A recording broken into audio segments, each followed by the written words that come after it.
But what if science fiction isn't just entertainment anymore? What if it's the blueprint for our future? Right now, in the middle of the Saudi desert.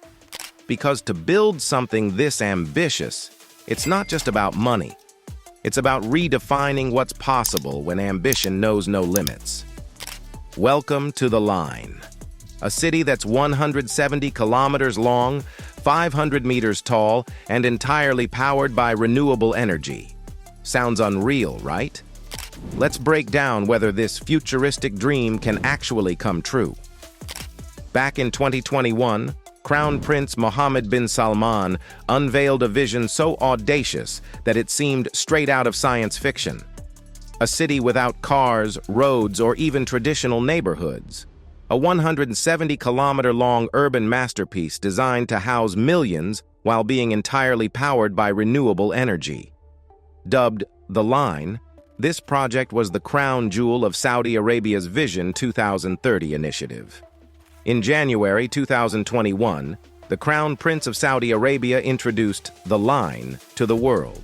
The project promised to redefine urban living, offering a civilizational revolution where sustainability, innovation, and artificial intelligence would take center stage. The sheer scale of the ambition was staggering. A city stretching 170 kilometers through the desert, designed to house 9 million residents in an area just 200 meters wide and towering 500 meters tall. Imagine a metropolis without cars, where every essential service, schools, clinics, shopping centers, is within a 5-minute walk. And transportation? High-speed trains running the entire length of the city could zip you from one end to the other in just 20 minutes. With zero carbon emissions and 100% renewable energy, The Line was marketed as the solution to urban sprawl and environmental degradation. By 2022, satellite images revealed that construction had begun on The Line. Bulldozers and excavators could be seen carving out foundations in the desert, signaling the start of what was described as the world's largest earthworks operation. The early visuals were awe-inspiring, with models and animations showcasing a glittering vertical city encased in reflective glass walls. The timeline was bold, a fully functioning city by 2030. Saudi Arabia pledged $500 billion to the project, with The Line forming part of the larger NEOM initiative, a futuristic megacity stretching across the northwestern corner of the country. You may ask what NEOM is? NEOM is a groundbreaking initiative by Saudi Arabia designed to create a futuristic megacity that will transform the way people live, work, and interact with technology. Stretching across the northwestern corner of Saudi Arabia, NEOM covers a vast area of around 10,230 square miles, roughly the size of Albania. The city is part of the Saudi Vision 2030, a national plan aimed at diversifying the economy and reducing the country's dependence on oil. NEOM is envisioned as a hub of innovation, combining cutting-edge technologies such as artificial intelligence, renewable energy, and biotechnology to create a sustainable, high-tech environment.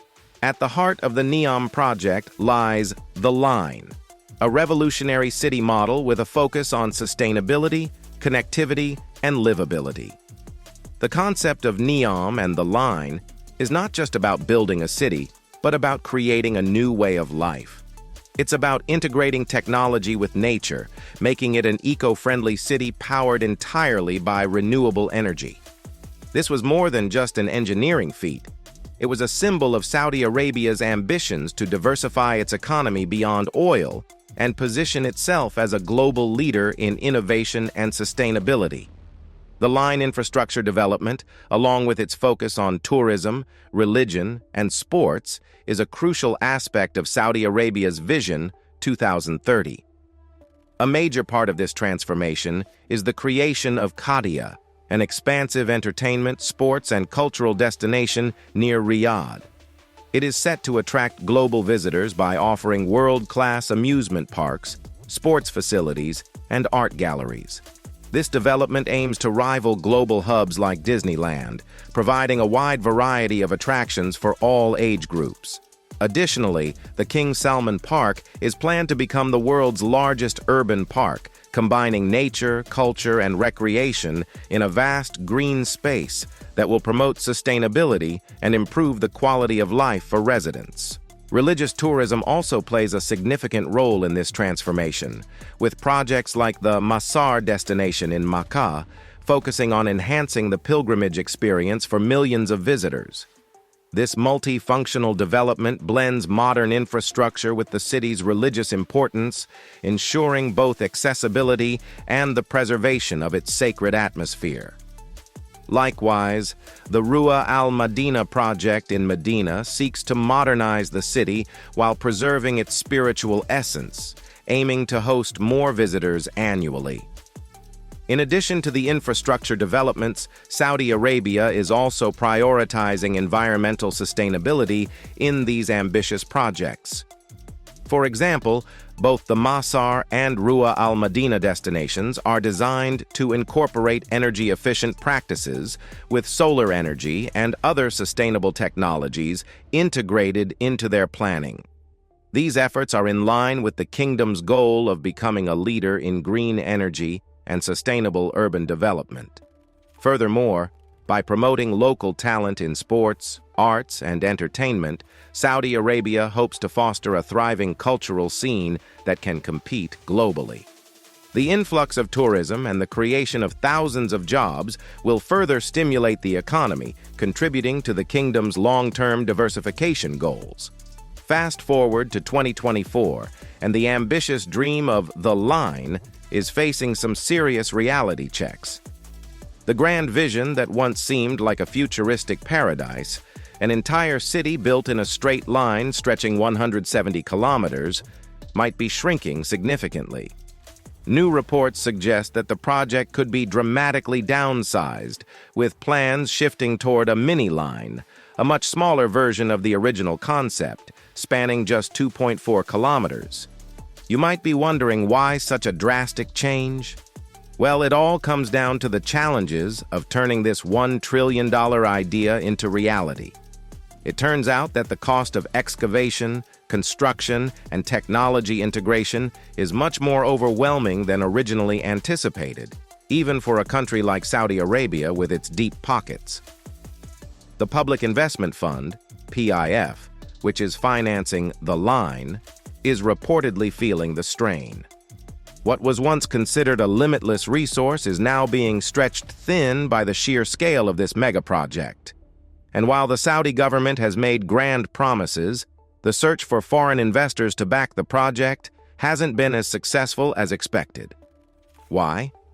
Well, many potential backers are wary of Saudi Arabia's history with large-scale projects, some of which have struggled to live up to their lofty promises. When a project carries such a hefty price tag and an ambitious timeline, it's hard for investors to ignore the risks, especially when previous ventures haven't always delivered on their big dreams. Now, if the project is scaled down to this mini-line, it would still try to retain the core principles of the original vision, but on a much smaller scale. Think of it like a prototype, a test bed to explore the technologies, designs, and concepts that were supposed to define the larger city. So instead of a massive, sprawling metropolis of 170 kilometers, this mini version would focus on a shorter stretch, giving developers a chance to experiment with vertical living, renewable energy systems, and advanced transportation, all on a manageable scale. The hope is that by starting small, they can iron out the technical and logistical issues that come with building something so ambitious, and eventually, this scaled-down project could serve as the foundation for future expansion. Some experts believe that scaling down might actually be a blessing in disguise. After all, the original vision was massive in every sense, massive in size, massive in ambition, and massive in risk. Starting smaller gives the developers the opportunity to learn from their mistakes and overcome technical hurdles without the pressure of trying to construct an entire city all at once. It's a way to test the waters before diving into the deep end.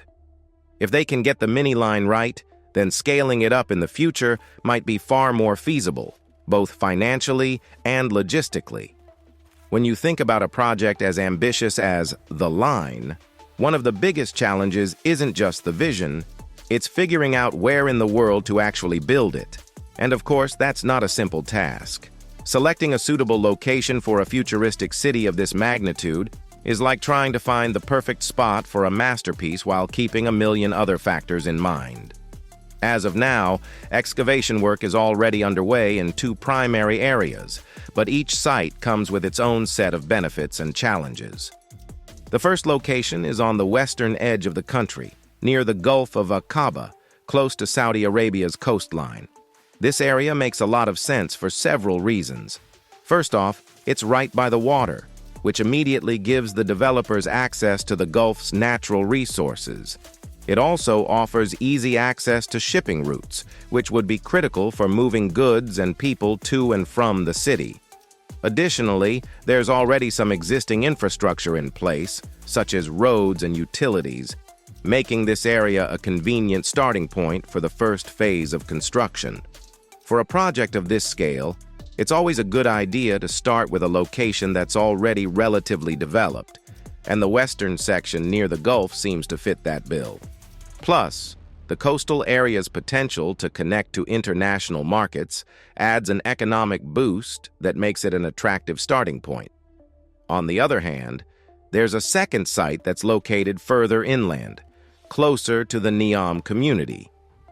Now, this area is a bit more isolated compared to the coastal site, but it's still being considered for the development of the line. What makes this location interesting is that it's part of the larger Neom project, which aims to transform this part of Saudi Arabia into a major tech and tourism hub. By developing the line here, it could act as a strategic anchor for the entire Neom initiative, integrating the futuristic city into the broader vision for the region. It's not the easiest site to develop, given its remoteness, but in the grand scheme of things, it could offer a unique opportunity to shape the development of the entire area, making it an important piece of the larger puzzle. Satellite imagery has shown significant activity in both locations, with construction machinery and groundwork already being laid. This suggests that progress is being made, but there's still a lot of uncertainty about whether these efforts will eventually lead to the full-scale city that was originally promised, or if it will remain a much smaller, more manageable pilot project. Both sites are clearly critical to the success of the line, but choosing between them, or possibly even incorporating elements of both, will depend on several factors, including the development of the surrounding Neom area, logistical feasibility, and economic considerations. At the end of the day, selecting the right location isn't just about choosing a plot of land. It's about laying the foundation for an entire new way of life. The location needs to have the right mix of access, resources, and future potential. You might be wondering, is the line Saudi Arabia's first mega project? The answer is no. The line is not the first ambitious project to face an uncertain future in Saudi Arabia. The Jeddah Tower, once slated to become the world's tallest building, has been stalled for years due to financial difficulties and contractor disputes. Another example of a delayed megaproject is the King Abdullah Economic City, a $100 billion initiative meant to become a global business hub. Despite its scale and investment, much of the city remains undeveloped, failing to live up to its ambitious goals. Building a 500-meter-tall, 170-kilometer-long structure is no small feat. The architectural and engineering complexities alone are unprecedented, requiring innovations in construction materials, energy systems, and urban planning. Then there's the financial aspect. With an estimated cost of $1 trillion, the line is among the most expensive projects in history. Attracting foreign investment has been particularly difficult. Many global firms are hesitant to commit resources to a project of this scale, especially given Saudi Arabia's human rights controversies and the risks associated with operating in the region. Without substantial international support, the burden falls squarely on Saudi Arabia's Public Investment Fund, which has already stretched thin funding other Vision 2030 initiatives. So, what happens if the line fails? The whole world's eyes are on Saudi Arabia, and the consequences could be severe. With such a high-profile project and massive financial backing, failure would raise questions about the country's ability to execute visionary initiatives. It could lead to a dramatic loss of confidence in both the specific project and Saudi Arabia's broader goals for the future. The repercussions would extend far beyond the project itself. The line is a cornerstone of Vision 2030, Saudi Arabia's ambitious blueprint for economic diversification and modernization. If it falters, it could undermine the credibility of the entire initiative and shake investor confidence in the country's ability to deliver on its promises. This could potentially have a domino effect on other mega projects currently in the works, slowing down progress on important infrastructural and economic changes needed for the kingdom's long-term plans. On the global stage, a failed line would tarnish Saudi Arabia's efforts to position itself as a leader in innovation, sustainability, and futuristic urban development. The world is watching to see whether Saudi Arabia can transform its oil-dependent economy into a thriving, diversified hub for technology, green energy, and modern living. A failed line project would serve as a cautionary tale for future mega-projects, highlighting the risks of overambition and poor planning, especially when such enormous financial and political capital is involved. This failure could discourage international investors from engaging in future projects with Saudi Arabia, potentially stalling its push to become a leading global player in new technologies and urban solutions. Despite the setbacks, the vision behind the line remains compelling. The project raises important questions about the future of cities in an era of climate change and rapid urbanization. How can we design communities that are both sustainable and livable? Can technology truly replace traditional urban planning? Even if the line, as originally envisioned, never comes to fruition, its concepts could inspire future projects around the world. The idea of compact vertical cities powered by renewable energy and free of cars is undeniably appealing in a world grappling with environmental challenges. As of now, the fate of the line hangs in the balance. Will it rise from the desert sands as a shining beacon of human innovation, or will it join the ranks of unfinished mega-projects remembered only for its audacity? One thing is certain. The line has sparked a global conversation about the future of urban living and the limits of human ambition. Whether it succeeds or fails, it will leave a lasting legacy as a bold experiment in reimagining how we live, work, and interact. Thanks for watching. Be sure to like, comment, and subscribe for more insights into the world's most ambitious projects. What are your thoughts on the line? Let us know in the comments below.